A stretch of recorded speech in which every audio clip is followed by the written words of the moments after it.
Hi friends, అందరూ బాగున్నారా? శ్రీరాముడు గొప్పవాడా, కృష్ణుడు గొప్పవాడా? ఆసక్తికర సన్నివేశం ఒక కథ అండి.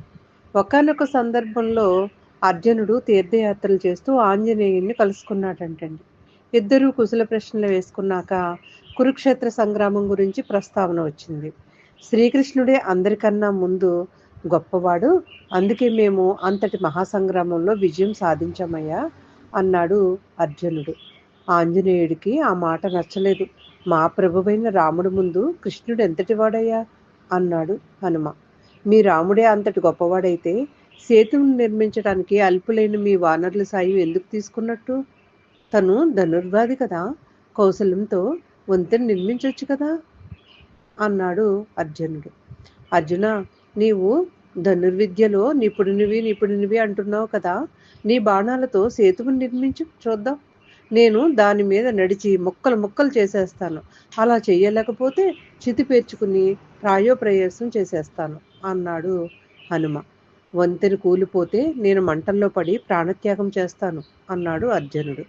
ఇద్దరూ అందుకు సమ్మతించారు. అర్జునుడు కృష్ణ పరమాత్మను తలుచుకుని అప్పటికప్పుడే బాణాలతో వంతెన నిర్మించాడు.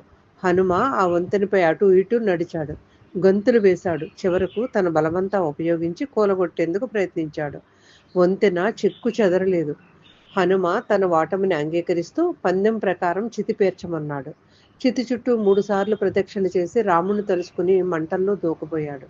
ఆంజనేయుడి వంటి ధీమంతుడి ప్రాణత్యాగానికి తాను కారణమవుతున్నందుకు ఎంతో బాధపడ్డాడు అర్జునుడు. కృష్ణుని ధ్యానించాడు. ఇంతలో అక్కడికి వయోభారంతో బాగా వంగిపోయి చెవులు సరిగా వినపడక, అడుగులు సరిగా పడక, కళ్ళు సరిగా ఆననంతటి పండు ముద్దుసరి ఒక ఆయన వచ్చారు.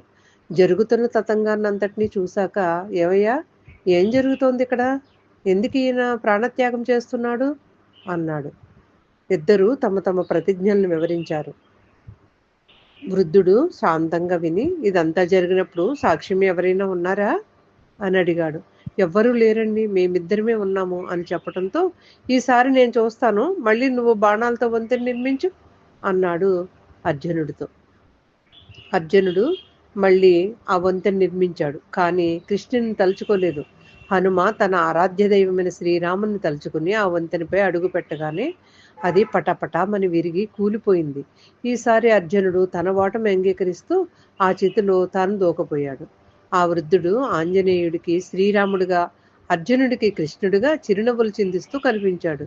ఇద్దరూ భక్తి పార్వస్యంలో కనులు మూసుకొని శ్రీకృష్ణ శ్రీరామ అంటూ ఆ వృద్ధుణ్ణి కౌగిలించుకున్నారు. కళ్ళు తెరిచేసరికి ఆ వృద్ధుడు అక్కడ లేడండి. అర్జునుడు, హనుమ ఇద్దరూ ఒకరి కౌగిలిలో ఒకరున్నారు. ఇద్దరూ తమ తొందరపాటుకు, అహంకారానికి సిగ్గుపడ్డారు. దీనిని బట్టి మనం తెలుసుకోవాల్సింది ఏమంటే, మన జీవితంలో ఏమి సాధించాలన్నా మన ఇష్టదైవాన్ని, జ్ఞాన గురువులను స్మరించుకుంటూ ముందుకు కొనసాగాలి. అప్పుడే అన్నింటా విజయం. ఓకే ఫ్రెండ్స్, నా ఛానల్ కనుక మీకు నచ్చినట్లయితే సబ్స్క్రైబ్ చేసుకోండి, లైక్ చేయండి. Okay friends.